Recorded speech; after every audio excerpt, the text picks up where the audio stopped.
하나님을 거짓말쟁이로 만드는 행위이란 제목으로 말씀해 드리겠습니다. 사람의 일생에 있어서 가장 중대한 일은 하나님에 대하여 어떻게 생각하고 행동하는가 하는 것입니다. 하나님에 대한 인식과 행동에 의하여 사람을 분류하면 이러합니다. 첫째, 하나님의 존재를 모르거나 인정하지 않는 사람이 있습니다. 무신론자들이 여기에 속합니다. 둘째, 하나님이 누구인지 바르게 알지 못하여 그릇된 신앙 행위를 하는 사람이 있습니다. 우상숭배자와 미신 행위자 그리고 이단자들이 여기에 속합니다. 셋째, 하나님이 누구이신지 알지만 하나님에 대하여 합당하지 못하게 처신하는 사람이 있습니다. 탐욕이나 교만이나 두려움으로 인하여 하나님의 말씀을 거슬러 행하는 자들이 여기에 속합니다. 넷째, 하나님에 대한 바른 생각과 행동을 하는 사람이 있습니다. 하나님의 말씀대로 믿고 순종하며 살려고 힘쓰는 자들이 여기에 속합니다. 하나님에 대한 생각과 행동이란 달리 말하여 하나님께서 계시하신 말씀, 곧 성경에 기록된 말씀에 대하여 취하는 태도입니다. 오늘 제가 말씀드리려고 하는 것은 하나님을 거짓말하는 자로 만드는 행위에 관한 것입니다. 하나님을 거짓말하는 자로 만든다는 말은 하나님을 거짓말하는 자로 취급한다, 하나님을 거짓말쟁이로 여긴다는 뜻입니다. 하나님을 섬기는 사람, 예수를 믿는 사람 중에서 하나님을 거짓말하는 자로 취급하는 사람이 과연 있겠느냐라는 질문을 하실 분들이 있을 것입니다. 그러나 이 시간 저희 설교를 들으시면 옷깃을 여미게 될 것입니다. 성경에는 하나님을 거짓말쟁이로 만드는 사람들이 누구며 그들에게 임하는 하나님의 징벌과 심판이 어떠한 것을 기록해 놓았습니다. 첫째는 아담과 하와의 예를 말씀해 드리겠습니다. 그들이 범죄한 사건은 그의 후손들에게 매우 심각한 영향을 미쳤을 뿐 아니라 그들이 범죄하게 된 정황이 우리에게 다양하고 중대한 정보를 제공하고 있습니다. 창세기 3장은 뱀이 하와에게 접근하여 유혹하는 장면으로 시작됩니다. 사탄은 하와를 유혹하기 위해 뱀을 선택하였습니다. 성경에는 들짐승 중에 뱀이 가장 간교하다고 기록되어 있습니다. 간교하다는 말은 간사하고 교활하며 속임에 능하다는 뜻으로 풀이됩니다. 간교하다에 해당하는 히브리 원어는 아름인데 이는 조심성 있는, 신중한, 영리한 이라는 뜻을 지니고 있습니다. 사탄은 자신의 사특한 목적을 위해 뱀의 이러한 영특함을 이용하는 것입니다. 뱀이 사탄의 도구가 되니 그 영리함이 간교하는 것이 되었습니다. 사람이 가진 좋은 자질도 사탄에게 이용되면 악한 결과를 낳게 됩니다. 용맹, 말재주, 명석한 두뇌, 신체적 능력이 악용되면 자타를 불행케 만듭니다. 우리에게 있는 자질과 능력이 마귀에게 이용당하지 않도록 조심해야 합니다. 저주받기 전의 뱀은 지금처럼 보기에 흉하지 아니했을 것입니다. 아마 그 당시에는 뱀이 서서 다닐 수 있었으며 사람이 침속할 수 있는 모양이었을 것입니다. 사탄은 뱀을 이용하여 자신을 가장하는 것입니다. 고린도후서 11장에는 저런 사람들은 거짓 사도요 괴유의 역군이니 자기를 그리스도의 사도로 가장하는 자들이니라. 이것이 이상한 일이 아니라 사탄도 자기를 광명의 천사로 가장하나니 그러므로 사단의 일꾼들도 자기를 의의 일꾼으로 가장하는 것이 또한 큰일이 아니라 저희의 결국은 그 행위대로 되리라 하였습니다. 뱀이 여자에게 접근하여 질문하기를 하나님이 참으로 너희들아 동산 모든 나무의 실과를 먹지 말라 하시더냐 하였습니다. 뱀은 사탄의 도구로서 사탄의 영향력 아래에 있었기 때문에 여자와의 의사소통이 가능했습니다. 구약성경 민수기 22장에 보면 선지자 발람이 타고 가던 나귀가 발람과 말을 주고받았습니다. 하나님께서 나귀의 입을 통해 이방 선지자 발람을 책망하시던 것입니다. 여자가 뱀에게 대답하기를 동산 나무의 실과를 우리가 먹을 수 있으나 동산 중앙에 있는 나무의 실과는 하나님의 말씀에 너희는 먹지도 말고 만지도 말라 너희가 죽을까 하노라 하시느니라 하였습니다. 그저 뱀이 여자에게 단호하게 말했습니다. 너희가 결코 죽지 아니하리라. 너희가 그것을 먹는 날에는 너희 눈이 밝아 하나님과 같이 되어 선악을 알 줄을 하나님의 아심이니라. 그 말을 듣고 여자가 그 나무를 보니 먹음직도 하고 보암직도 하고 지혜롭게 할 만큼 탐스럽기도 한 나무였습니다. 여자가 그 실과를 따먹고 자기와 함께한 남편에게도 주니 그도 먹었습니다. 하나님은 아담에게 명령하시기를 동산 각종 나무의 실과는 내가 임의로 먹되 선악을 알게 하는 나무의 실과를 먹지 말라. 네가 먹는 날에는 정령 죽으리라 하였습니다. 그런데 하와는 뱀에게 말하기를 동산 나무의 실과를 우리가 먹을 수 있으나 동산 중앙에 있는 나무의 실과는 하나님의 말씀에 너희는 먹지도 말고 만지도 말라 너희가 죽을까 하노라 하시니라 하였습니다. 하와는 하나님을 거짓말하는 자로 만드는 죄를 범하였습니다. 하나님을 거짓말쟁이로 취급하는 죄를 범한 것입니다. 하나님의 말씀을 혼잡하게 하고 왜곡시키는 것은 범죄입니다.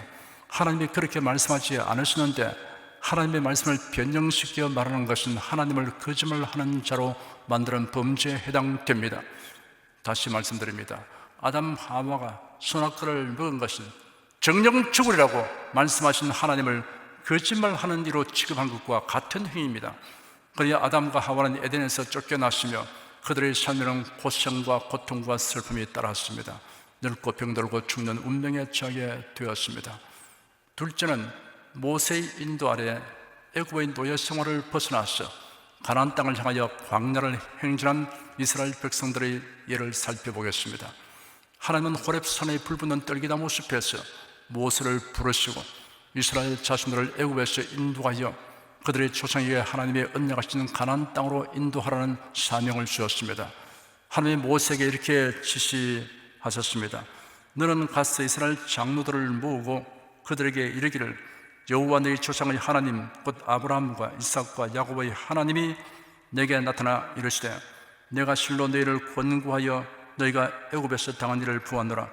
내가 말하였거니와 내가 너희를 애굽의 고난 중에서 인도하여 내어 젖과 꿀이 흐르는 땅 곧 가나안 족속, 헷 족속, 아모리 족속, 브리스 족속, 히비 족속, 여부서 족속의 땅으로 올라가게 하리라 하셨다 하면 그들이 내 말을 들으니 너는 그들의 장로들과 함께 애굽 왕에게 이르기를 히브리 사람의 하나님 여호와께서 우리에게 임하셨은즉 우리가 우리 하나님 여호와께 희생을 드리려 하오니 사흘 길쯤 광야로 가기를 허락하소서 하라. 내가 아론이 강한 손으로 치기 전에는 애굽 왕이 너희에게 가기를 허락지 아니하다가 내가 내 손을 들어 애굽 중에 여러 가지 이적으로 그 날을 친 후에야 그가 너희를 보내리라. 내가 애굽 사람으로 이 백성의 은혜를 입히게 할지라 너희가 갈 때 빈손으로 가지 아니하리니 여인마다 그 이웃 사람과 및 자기 집에 우가는 자에게 은폐물과 금폐물과 의복을 구하여 너희 자녀를 꾸미라. 너희가 애굽 사람의 물품을 취하리라. 모세가 하나님에게 자신은 입이 둔하여 말을 잘 못한다고 하니 하나님께서 네 형 아론이 말 잘하는 것을 네가 알지 않느냐, 그에게 할 말을 전해주라고 하였습니다. 하나님은 아론에게 광야에 가서 모세를 만나라고 말씀하셨습니다. 아론이 가서 호렙산에서 모세를 만나니 모세가 자초지종을 말하고 하나님의 지시하신 모든 말씀을 아론에게 알려주었습니다. 애굽에 들어간 모세와 아론이 이스라엘 장로들을 모으고 아론이 하나님께서 모세에게 하신 말씀을 다 전달하였습니다. 물론 장로들은 이스라엘 자손들에게 그들이 들은 대로 전했습니다. 하나님은 강팍한 바로가 굴복하도록 10가지 재앙을 애굽에 내리셨습니다. 그래야 이스라엘 자손들은 모세의 인도 아래 애굽을 떠나게 되었습니다. 애굽에서의 노예 생활의 종지부를 찍고 하나님이 그들에게 언약하신 기업인 젖과 꿀이 흐르는 가나안을 향하여 출발한 그들은 더할 수 없이 기쁘고 행복했습니다. 하나님은 구름 기둥과 불 기둥으로 이스라엘 자손들을 인도하셨습니다. 그들을 시내산 아래로 인도하셨습니다. 이스라엘 자손들은 그곳에서 하나님께서 그들에게 말씀하시는 것을 사람의 음성으로 듣는 체험도 하였습니다. 그리고 하나님께서 모세를 통하여 주신 십계명과 제사법 등 많은 율법을 받았습니다. 그들은 드디어 가나안 접경 가데스 바네아에 도착하였습니다. 모세는 12명의 정탐꾼을 택하여 가나안 땅을 정탐하도록 지시하였습니다. 그들은 40일에 걸쳐 팔레스틴을 자세히 관찰하였습니다. 이들이 정탐했던 팔레스틴은 그 지역을 최대한 넓게 잡는다 해도 남북이 240km, 동서의 가장 긴 곳이 85km, 전체 면적이 22,000제곱킬로미터에 불과합니다. 몸이 건장했던 정탐꾼으로서는 일주일 정도면 충분히 이 땅을 탐지할 수 있을 것입니다. 그런데도 이들이 40일간 정탐 업무를 수행한 것은 그 땅의 지형과 그 주민, 산물에 이르기까지 면밀히 조사했기 때문입니다. 그뿐 아니라 그 땅에는 여러 가나안 족속들이 거주하고 있었고 이들이 이스라엘을 경계하고 적대했으므로 은밀하게 활동했기 때문입니다. 12명의 정탐꾼은 무사히 돌아와서 백성들에게 정탐 보고를 하였습니다. 가나안 땅이 과연 적과 꿀이 흐르는 땅이라는 사실을 확인하고 느낀 것은 12명이 모두 동일했습니다. 그러나 가나안 땅을 점령하는 것에 대해서는 견해가 달랐습니다. 10정탐꾼이 밝힌 견해와 판단은 이러하였습니다. 그 땅 거민은 강하고 성읍은 견고하고 심이 클 뿐 아니라 거기서 안악 자손을 보았다고 하였습니다. 그리고 결론 내리기를 우리는 능히 올라가서 그 백성을 치지 못하리라. 그들은 우리보다 강하니라. 우리가 두루 다니며 탐지한 땅은 그 거민을 삼키는 땅이요 거기서 본 모든 백성은 신장이 장대한 자들이며 거기서 또 네피림 후손 아낙 자손 대장부들을 보았나니 우리는 스스로 보기도 메뚜기 같으니 그들의 보기도 그와 같았을 것이니라 하였습니다. 네피림 후손을 보았다는 말은 상당히 의도적인 것으로 보아야 합니다. 10명의 정탐꾼들이 모든 백성은 신장이 장대한 자들이라는 자신들의 주장을 강조하기 위해 의도적으로 그같이 표현한 것 같습니다. 네피림은 대홍수 이전 시대 명성을 떨치던 강대한 거인 족속을 말합니다. 정탐꾼들은 아낙 자손의 위용에 질려 그들을 고대 시대에 유명했던 네피림의 후손으로 묘사했던 것입니다.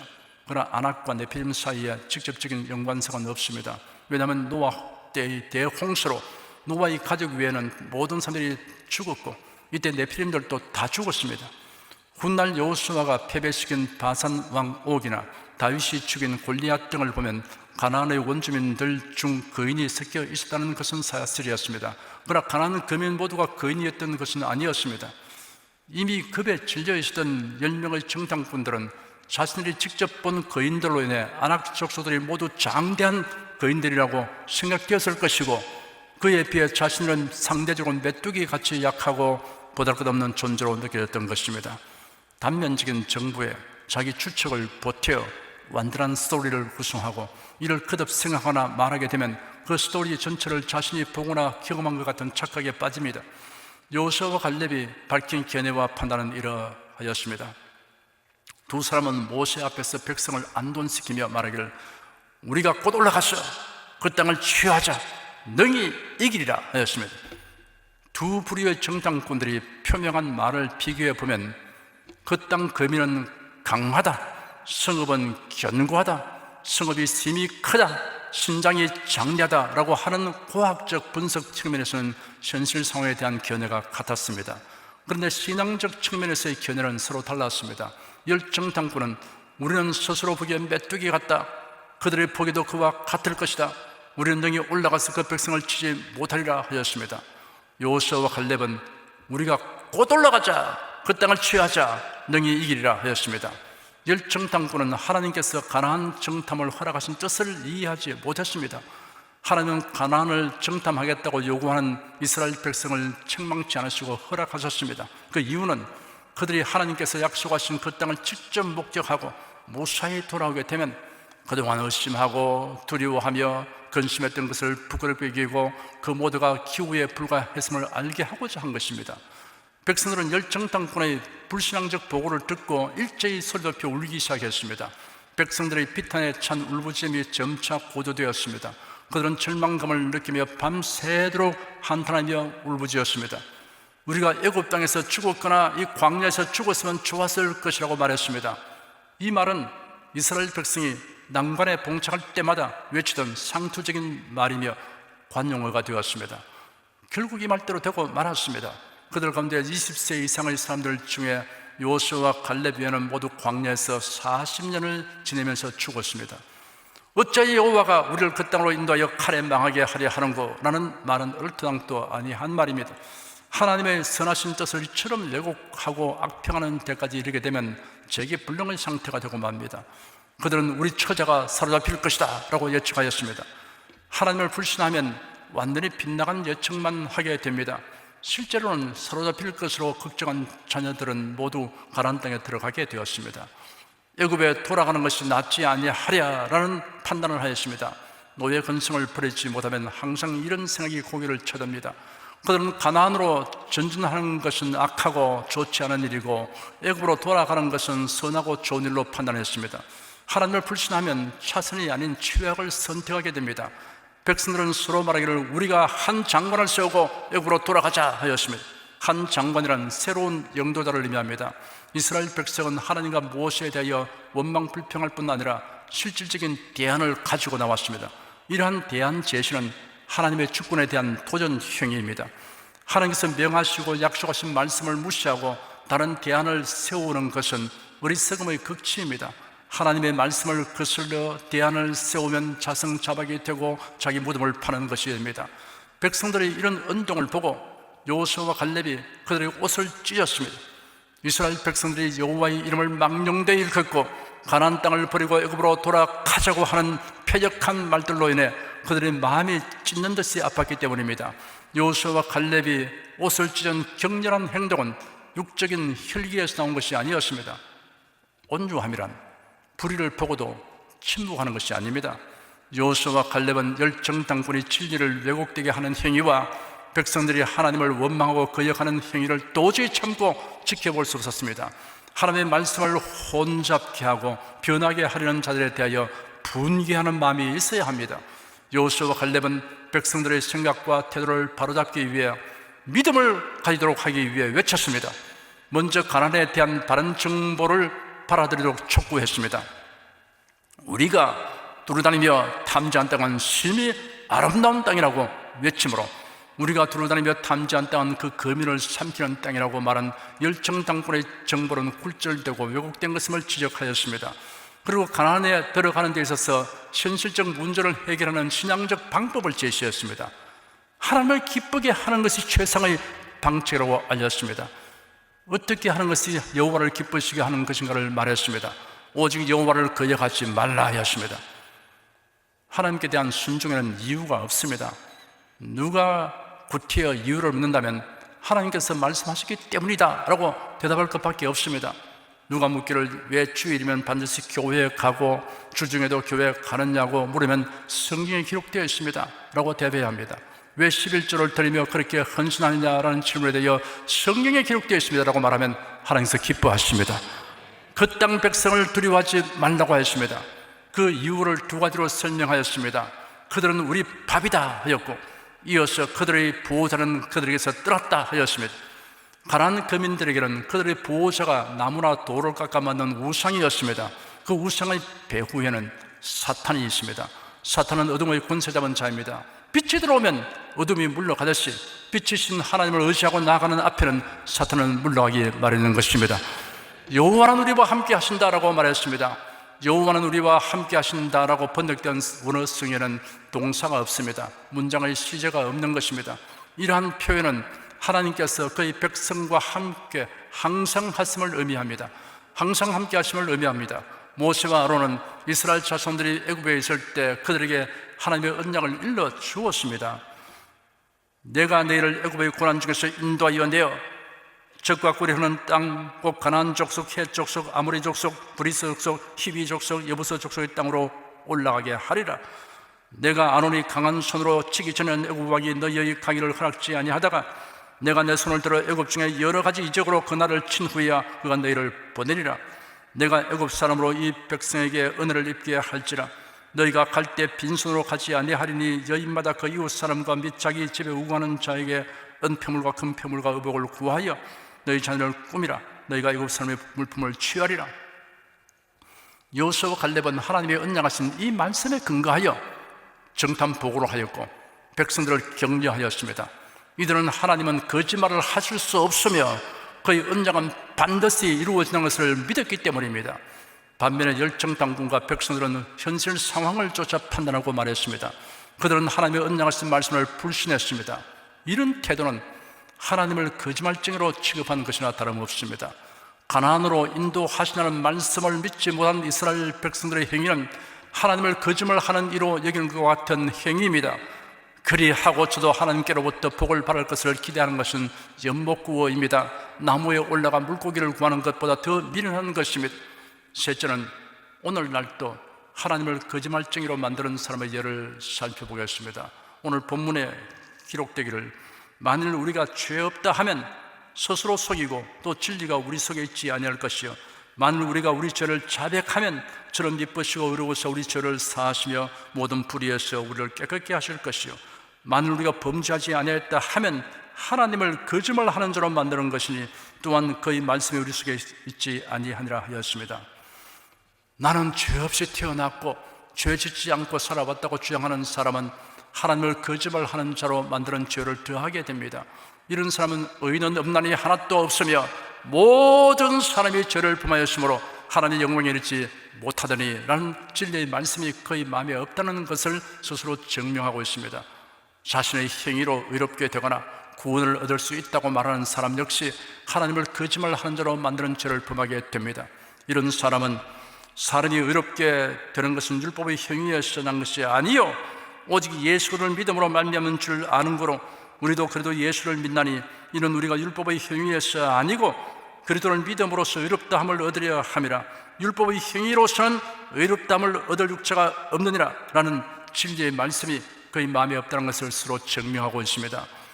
자신은 죄인이며 자신의 행위로는 결코 의롭게 될 수 없음을 알고 예수를 믿는 자는 하나님께로부터 의롭다함을 얻게 됩니다. 사도들은 예수를 전하지 말라고 위협하는 자들 앞에서 다른 이로서는 구원을 얻을 수 없나니 천하 인간의 구원을 얻을 만한 다른 이름을 우리에게 주신 일이 없음이니라 라고 담대하게 선언하였습니다. 내가 곧 길이요 진리요 생명이니 나로 말미암지 않고는 아버지께로 올 자가 없느니라 라고 예수님은 단정적으로 말씀하셨습니다. 그럼에도 불구하고 예수로 외에도 구원이 있다고 말하는 자나 그런 사상을 용인 내지 교묘하게 퍼뜨리는 자들의 행사를 돕는 자는 하나님을 거짓말하는 자로 만드는 무서운 범죄를 저지르는 것입니다. 사도 바울은 고린도전서 4장 6절에서 기록한 말씀 밖에 넘어가지 말라고 하였습니다. 기록한 말씀이란 성경을 가리키는 용어이기도 합니다. 달리 말해서 기록한 말씀이란 성경에 기록한 하나님의 말씀을 의미합니다. 성경은 성령의 감동하심을 입은 사람들이 하나님께 받아서 기록한 말씀입니다. 그리스도인이란 기록한 말씀 안에서 사는 자입니다. 기록한 말씀은 우리가 넘어가서는 안 되는 한계를 나타냅니다. 그러므로 우리는 기록한 말씀 밖에 넘어가지 말라는 교훈을 쫓아 하나님이 정하신 한계를 기쁘게 수용해야 합니다. 하나님 말씀에 부합되지 않는 교리, 신학, 사상, 교훈은 기록한 말씀 밖을 넘어가는 것입니다. 성경과 달리 가르치는 자와 그 가르침을 믿는 자는 하나님을 거짓말하는 자로 만드는 행위자입니다. 여호수아가 백성들을 진두지휘하여 여리고 성을 점령할 때 있었던 일입니다. 하나님께서 경고하시기를 여리고 성을 점령할 때 그 성에 있는 물건은 하나님께 바친 것으로 간주되니 아무도 취하지 말라고 하였습니다. 만일 그것을 취하는 자가 있으면 화를 자초하게 될 것이라고 하였습니다. 그런데 아간이라는 자가 시날산 외투와 은과 금덩이를 가져가서 자기 장막 가운데 땅을 파고 묻었습니다. 결국 그 일이 탄로되어 그와 그의 가족이 죽음을 당했습니다. 그런 탐욕 때문에 하나님의 명하신 말씀을 마치 거짓말처럼 취급했던 것입니다. 이런 하나님을 거짓말쟁이로 여긴 그와 같은 것입니다. 사울 왕은 아말렉과의 전쟁에서 하나님이 사무엘을 통하여 주신 명령을 무시하고 자기 생각대로 행동하였습니다. 아말렉 사람과 그 중에 있는 모든 것을 진멸하라는 하나님의 말씀이 사무엘을 통해 그에게 전달되었습니다. 그러나 사울 왕은 아말렉의 아각 왕을 죽이지 않고 체포하였으며 살찌고 좋은 양들을 탈취했습니다. 하나님의 보내심을 바라 현장에 도착한 사무엘 선지자가 하나님의 선고를 전했습니다. 왕이 여호와의 말씀을 버렸으므로 여호와께서 왕을 버려 왕이 되지 못하게 하시나이다. 사울은 왕이 된 후에 마치 자기가 잘나서 왕이 된 것 같은 착각에 빠져서 교만하게 되었던 것입니다. 사울 왕이 하나님께서 규정하신 말씀을 넘어간 행동은 하나님의 말씀을 거짓말처럼 취급한 것과 같은 것입니다. 결국 그는 하나님을 거짓말하는 자로 만드는 행위를 한 셈입니다. 하나님을 거짓말쟁이로 취급하고서 그의 왕위가 보존될 수 없는 것입니다. 하나님의 말씀은 모두 진실합니다. 하나님의 예언은 남김없이 다 성취됩니다. 하나님의 말씀을 그대로 믿는 것은 하나님의 진실하심을 믿는 것과 같습니다. 무엇보다도 성도 여러분은 예수 그리스도로 말미암는 구원의 말씀에 대하여 조금이라도 달리 말하거나 가르치는 자들의 교훈은 철저하게 배격하시기 바랍니다. 이런 자들은 주 하나님을 거짓말쟁이로 취급하는 자들이라고 판단해야 합니다. 여러분은 하나님의 말씀대로 믿고 순종하기를 기뻐하며 전심전력하시기를 축원합니다.